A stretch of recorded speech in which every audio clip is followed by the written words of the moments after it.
habits. It is 10 games to 8.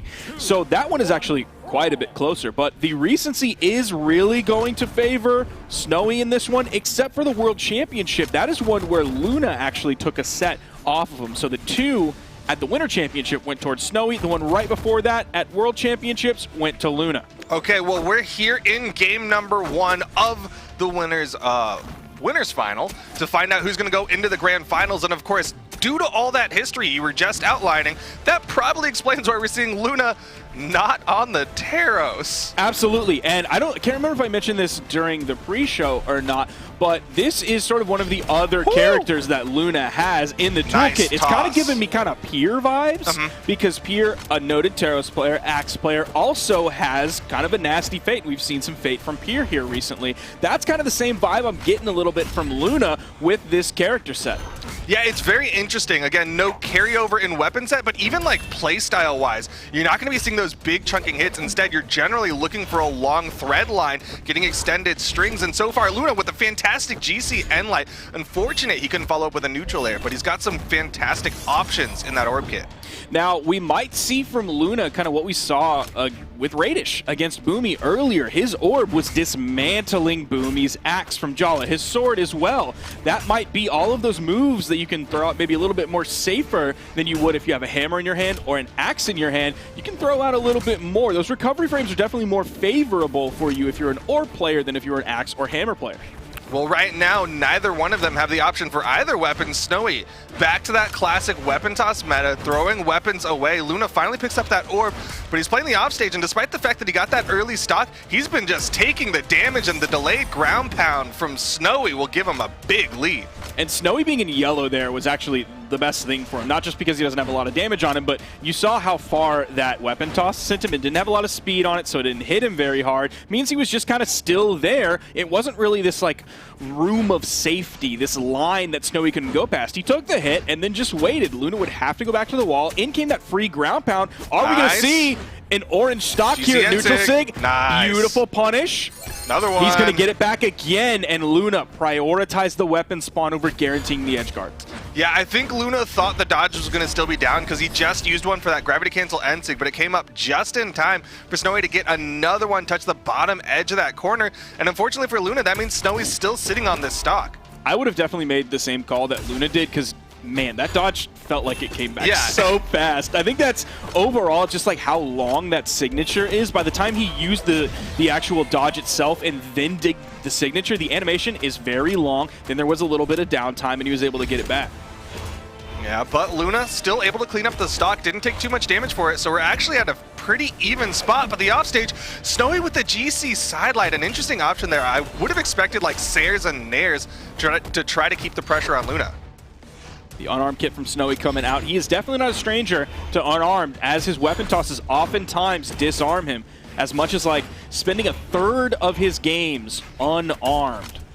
Yeah, he definitely puts out a lot of unarmed damage while he is in that unarmed. You've seen his damage sometimes even eclipse one of his other weapons with how much he's playing that unarmed time. But again, disarms himself, goes for that weapon toss to try to open up. Luna gets caught, but no follow-up from Snowy. He's just going for weapon tosses, trying to add some insult to these injuries. Gauntlet Neutralite is going to be the KO option. That is not the worst KO option in the game. Like, it does sort of function, at least on the Gauntlet kit, as a reasonably suitable KO option, given you can't find the sidelight into hopefully making the right guess based on the person's dodge habits, which can change. If you're a good player, changes every time. I'd say like top 5 KOing Enlights is that Gauntlet Enlight right there.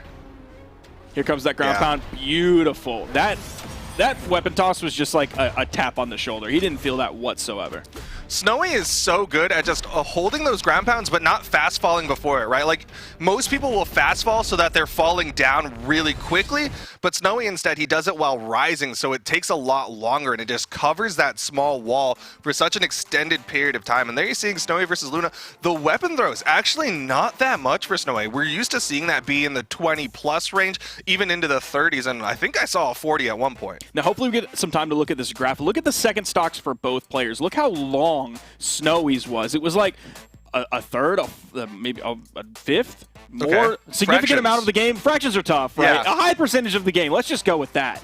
compared to Luna's second stock. There it is right there for us. It seems like almost half of the game, if not more, was spent on Snowy's second stock. Compare that to that little skinny wedge that is Luna's. If that wedge was a wedge salad, I would be very hungry for my main course to come after. I would ask the kitchen for maybe a dessert as well. But man, the thing that stands out to me about that graph is just that long line where it's flat and nothing is happening to Snowy's stock. He's just living there, putting out the damage. Like the whole time that line is flat, you see Luna's line going up in damage. Even towards the end of the game, you see the same thing from that final stock. About half of that final stock is taking absolutely zero damage compared to Luna's very steep cliff. And here we go into game number 2. Luna's going to be sticking with the Enchantress. I'm a little surprised. I thought, you know what, it was a good thing to try out, but maybe go back to the classic. But it seems like he's playing out this Enchantress specifically against Snowy.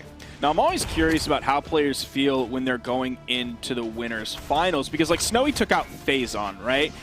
If Snowy ends up losing this one, he goes down into the loser's bracket. I would think he's reasonably confident against both Radish and Phazon. So in the case of Luna here on the other side of that, does he think, okay, I'm going to keep trying this Fate for a little while to see if it works. Worst case scenario, I lose, go down, and I'm confident in my ability to go back up. Ooh. And that's when I try something new. That might be the situation. Just try to get as much information with all of the game time that he can have. Edgeguard opportunity here, all predicated off that side sig read that he got, and he's been able to maintain this corner. Doesn't get over the edge with the down air, and instead still finds the side air. Snowy's sitting on this edge. Can Luna finish the stock? No, Snowy's able to touch back down. Oh, went for the neutral sig to catch the jump in the air. The side heavy, big fist from Snowy is going to take that one out. We don't regularly see him finishing too many stocks with like just an on-stage unarmed move in basically neutral. Yeah, his unarmed KOs have generally been like that ground pound off stage, if anything, or even a D-like ground pound. Luna, though, is able to clean it up. That's that active input, putting that extra damage and force on that side light from Luna. Luna with the orb in hand, weapon spawn coming in on the left side. Gauntlet's coming out from Snowy. Found a nice three-piece there, even though he missed one hit. Punish? He ended up picking two right after that, and no punish comes out from Luna immediately. Does find the dare, but doesn't convert that into any more damage. Luna definitely behind here. Doesn't even have Snowy in the yellow yet. Even after that, does not have Snowy in the yellow. Finally, that dare. I mean, the tough thing here for Luna is he's trading with Snowy right now. Doesn't even hit the punish on the side sig slide charge. Luna needs to find more than single hits because Snowy is maintaining this lead, and he's about to take a stock off Luna if he's not careful. He's finding some of these KO options as well. Like we just saw the neutral light. Even before that, he found the side light into the recovery, which if Luna has a little bit more damage, Snowy will find a KO on that axe in hand. That neutral light might have been the KO move he needed. Didn't quite find it and got punished. Bottom side of that recovery, barely missing Luna. Trying to fight back as much as he can. Sweatbeat's coming out when he's not even on the edge. Oh, but now Luna's disarmed. Snowy saw the weapon spawn, tried to juggle, but he is still going to find the KO. Again, the unarmed side air. He's getting these very high damage unarmed KOs. That took so much time for him to find, though. Look how Luna caught up with him. I think if Luna finds like a sidelight side air here close to the edge, he's had a real chance of getting the stock away. Now he has the scythe in hand. He hasn't been using too many of these signatures. We did see the in-sig once. Back to the orb, the side air, almost sending Snowy to the blast zone. Did send him off screen. Oh man, the unarmed sidelight not really going to do much. Put him off screen, but really no threat of a KO. Luna needs to get this KO. Go to final stocks as even as you can. The down air is not going to do it. Weapon toss doesn't connect. Orb down air doesn't hit. Edgeguard situation after the dodge was burned. Okay, he still finds the neutral light. He's able to even up the stocks, but Luna's going to need to get a big string. Again, trades are just not in his favor. The scythe pressure, I just haven't been feeling so far. Like, that's sort of the most momentum we've seen so far from it. He has found like 4 or 5 hits, which is definitely a good place to start, given that they were relatively even as Luna spawns in the neutral light. That's going to be a pretty decent chunk off of this health. Luna finds 1 hit, 2 hit, still in the lead, has Snowy in the orange, went for the big play to grab the insig off the top. Snowy's in orange, Luna's in yellow. Now Luna's in orange. These two players are so close to one another in terms of damage. 1-0 up in the set currently. This is the most dramatic pause that could ever happen. We don't know. We're going to get the answer shortly on who won that one. I'm seeing a Snowy wins it out. It says Snowy won it. What a dramatic finish. Wow. We might have to find the replay for that one, but it looks like Snowy was able to close it out according to that thing right behind me. Yeah, we're not going to have replays on that one. Well, not right now, but like at a later point. Yeah, maybe. You know what I mean? We'll like see. ask the players, things like that. Wow. What a way to start this one off. Yeah. Even though that was game 2. Snowy taking that one at the last second. We're going to have to use our imaginations on what happened in those final moments of that game. Question is, after that, do you think we'll see the character swap? I want it. I do want the character swap. And not even just to Taros, but just like anything else. Just try something that you think might help you find more of an answer. Because right now, I don't think the Enchantress is it. Like you said, he has these moments with the Scythe where it's like kind of working. I was liking those side sig reads. He had 2 big side sig reads, one in game 1, one in game 2, where it was a dare, he reads the dodge and hits the side sig. And I was liking those, but other than that, it wasn't really working for me. I would hope for a character pick as well. I would bank on the Taros. Yeah, I think that would just be go straight into it. The hard-hitting thing he needs. Still has consistent KO options coming off of the hammer, of course. Some cheeky signature usage, just like he was doing with the Fate. Going to be a little bit more potent on a character like Taros. I think he probably has greater pressure on the edge, especially with the hammer. You have a very solid move in most situations where your opponent will be, whether they're like right above you, right below you, right next to you. Even at a 45-degree angle, you can cover some of that with a neutral air. Obviously, the weapon toss is going to be larger than either weapon he was carrying with the Enchantress Fate coming out. Okay, that's a really interesting response, but up next, let's see some stats about that match, what few stats that we were able to garner. Again, a little bit of technical difficulties, but you can see the damage disparity was relatively close. There was a 7 damage difference between the two of them, 1 damage per engagement difference. Like, that was really a coin flip situation, and Snowy was just barely able to eke out that victory. So in terms of, like, I'm looking at popular moves from these two characters that happened last game. Best move accuracy from Luna was that Scythe neutral light. That's sort of one of the starters, string starters, if we're looking at the Scythe kit. But the average damage per engagement based off of that, he wasn't getting too much off of it. It was kind of similar to Snowy. Damage per engagement 25 from Luna, 24 from Snowy. So pretty similar there, but overall Snowy just had a lot more pressure on Luna, even though finishing off stocks has never been Snowy's super strong suit that we can rely on. Yeah, you can even see how much damage he was able to put out with those unarmed. 225, more than he was able to put with the axe. Almost as much as he was able to do with the gauntlets. But we're going to get into game number 3, and I can see behind me the glowing orb of Enchantress, so I think he's sticking with it at least for this winner's final set. We'll see what happens off of this, because that game that we just saw was closer than the previous game. So he was figuring some things out on that Enchantress Fate. His Scythe certainly was looking better. His Orb certainly was looking better. Didn't look quite enough just yet, but maybe he feels that this game, he just needed one more game to really go even and then grab the lead out from underneath Snowy, who is up 2-0 in this set.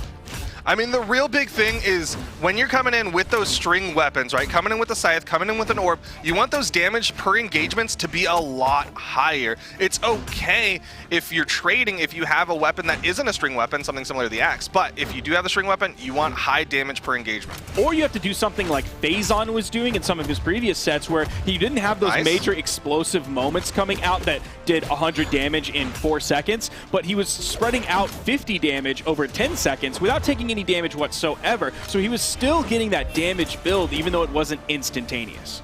Yeah. Better safe than sorry, but here comes the side air making Luna sorry, and now Snowy again with the lead over Luna. Snowy marching his way into the grand finals. He's 2 stocks away.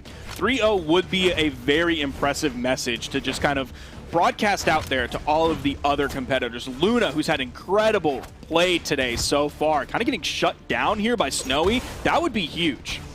Yeah, I mean, Luna's been looking so good today, but the fact of the matter is Snowy looking a little bit better. His playstyle just working for him as he's coming in with the unarmed again, racking up that damage, getting the 3 hit, and Luna's the one backing away, giving respect to the fact that Snowy is marching at him. Luna's still not putting out too much pressure over on the edge. He is just right on the corner. Did throw a dare. There's a nice side light, expecting maybe Snowy to come up just a little bit earlier than he did, or hoping the bait punish that would come up to get the punish, and then Luna can find the counter punish. Now sending Snowy over to the left side. That spot dodge was not punished by Luna. He threw out a neutral light, but Snowy was way too far away from him. Yeah, he thought he had the spacing for that one. Does find the side air, but he's taken a decent bit of damage here, and he's got to be careful. Gonna stick with the orb for this one, and I kind of agree with it. The orb's been looking good, doesn't get the GCN light, but he's getting more multi-hits. He's getting string after string. So where we are right now in terms of Luna's POV is different than any of the other sets today so far. Luna came in 3-0 over Santi, 3-0 over Stingray, did lose one game against Boomy, but now he's down 2 games against Snowy. He has not found himself in this position this day whatsoever. He only lost that one game to Boomy so far. Now all of a sudden he's down 2. The pressure is on, but look, this game is so even. In this third game of the set, these two players are basically at similar damages, both of them in the red. Both of them have a weapon. That recovery is sending Snowy over to the right side. A little bit of edge guard pressure coming out from Luna. Finds the side air after the missed ground pound and does get the KO off of that. And one thing that I heard you say a bunch of times is 3-0s and then a 3-1, but with the situation right now, he can still get a 3-0. It's just you got to put reverse in front of it. That is true, and it wouldn't be a 3-1 overall. It would be a 3-2. So that would be a little bit of a crack showing in this stalwart Luna that we've seen today. But right now, final stocks, even damage. Luna goes for the forward nair. Okay, he had to back off. You saw the sweat beats. He burned a lot of movement before hitting that neutral air. Good active input on that neutral air, trying to keep Snowy on this wall. You saw after that dare, Luna makes it up back to the main platform very quickly. Wants to get up there. That gives him the chance to move back down over to the wall while still maintaining a little bit of stage pressure, but also completely disengaging if that's the better option. So that gives him a little flexibility, even though it does slow him down by not already putting himself on the wall. Oh man, Snowy. He's over to the axe now. Luna with the orb in hand. A little while ago, he had this really cute hop over the neutral light from Snowy, and I was loving the movement from him. Doesn't hit the end sig though. Didn't get punished immediately on its side. Sig is going to be the KO, and that is going to take the game. Snowy with 601 damage, grabbing that side signature and riding his way into the grand finals. Yeah, that was a quick and clean Snowy. Just going straight into the grand finals. 3-0 over Luna. But like we were kind of saying during that set, that's good information for Luna. He still is going down into the loser side of things. I can huff my copium and believe that Luna can make that run back. Saw that sidelight sider. I thought that was going to lead to something bigger. That neutral signature, it was a whiff, and a whiff. There's the down air. Here comes that beautiful gravity cancel side signature. Where he started that will grab a grounded opponent, and it'll grab a slightly aerial opponent as well. So he placed that perfectly, and we haven't seen too many of those signatures coming out from Snowy. They've kind of popped up from time to time, but rarely can you ever predict, at least the ones like that. Maybe when you're on the wall, you can predict the big fist coming